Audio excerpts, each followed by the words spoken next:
When you don't follow God's instructions, you can't control the consequences. Ooh, be the preacher, Britt Davis. When you don't follow God's instructions, you can't control the consequences. Look at somebody and tell them it's out of your hands. When you don't do it God's way, the fallout of your choices is out of your control. Watch the text. The text says, they came to the threshing floor. The ox stumbled. That is, the ox tripped. So the ox stumbled. The cart he was pulling staggered, and the ark started shaking. Don't miss it now. The ox stumbled, the cart staggered, and the ark started shaking. They come to the threshing floor. The ox stumbled, the cart staggered, and the ark started shaking. They were fine until they made it to the threshing floor. But when they got to the threshing floor, the ox stumbled, the wagon staggered, and the ox started shaking. Here it is. God will always allow you to come to a threshing floor. That is, God will always allow you to come to a situation in life where the potential for stumble is there. Okay? God will always allow you to enter into certain circumstances that have stumbling potential for you. Okay, you're looking at me funny. Let me tell you what I'm talking about. That email you shouldn't have sent, stumbling potential. That lunch date you shouldn't have taken, stumbling potential. That party you shouldn't have attended, stumbling potential. That argument you should have walked away from. So, y'all don't want to pray with me. And watch it. Let me help you. Watch this, because I want you to do it God's way now. But I need for you to understand, just because you do it God's way does not mean that you won't come to the place of stumbling. Preacher, are you telling me I can do it God's way and still come to a place where I stumble? Yes, you can. Then why do I want to do it God's way? Well, when you do it God's way, you come to a place where you stumble, but God won't let you fall. I wish I had somebody. Is there anybody thankful that you've done some stuff that caused you to stumble? You said some stuff that caused you to stagger. You've been some places that caused you to sway. But thanks be to God, you did not fall. I wish I had somebody. And watch it, there about 17 of y'all that ain't shouting because you messed around and failed. But you ought to shout because even when you fail, he lets you get back up. Is there anybody thankful that even when I fail, he let me get back up? You understand that the Ark of the Covenant represents the practical, portable presence and power of God. Are you with me? Now, the ancient Israelites believed that the glory of the Lord lived inside of the Ark of the Covenant. They believed that he was not in the temple, but in fact he was actually in the Ark of the Covenant. I always thought that was interesting now. We're talking about the God who said, let there be, and everything that is started struggling to become. We're talking about the God who created the whole world, and you thought you could put that God on a piece of furniture. I'm just saying. They thought God was actually in the Ark of the Covenant. So based on that, Uzzah assumed that if the Ark got destroyed, then the presence of God would get destroyed. That if the ark got destroyed, then the glory would get destroyed.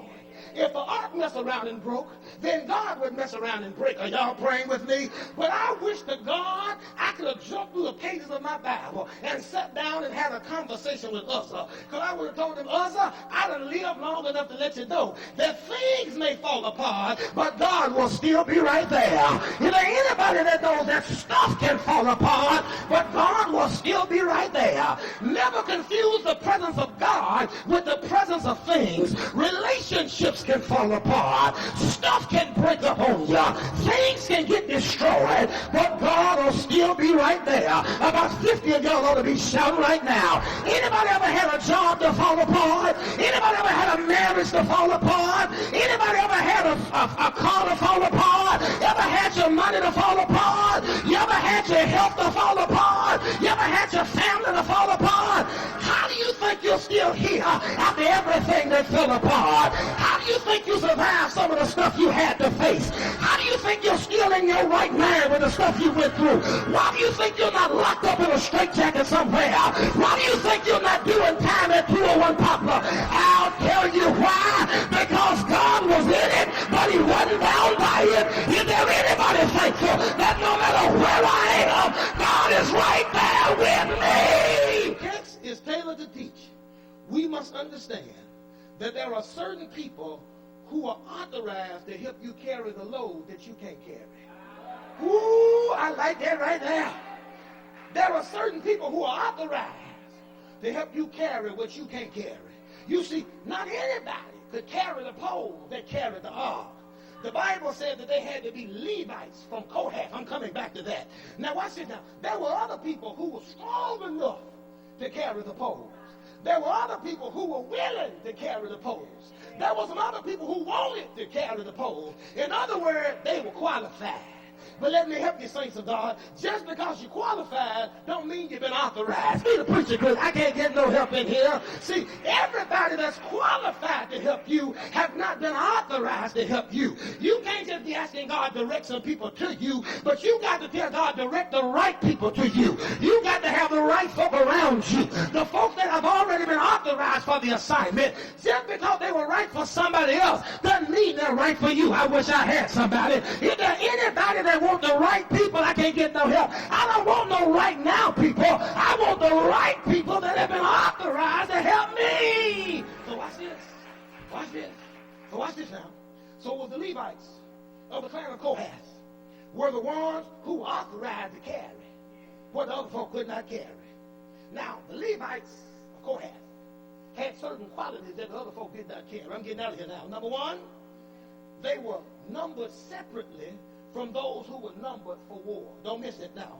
In other words, they weren't fighters. Tell your neighbor they weren't fighters. Number two, they were appointed as ministers of worship, not soldiers in the army. Okay, y'all still ain't got it. They were worshipers, not warriors. They were celebrants, not combatants. Okay, y'all still let me help you now. They had been authorized to worship, not wage war. They have been authorized to celebrate the Lord, not be combatants. Here it is.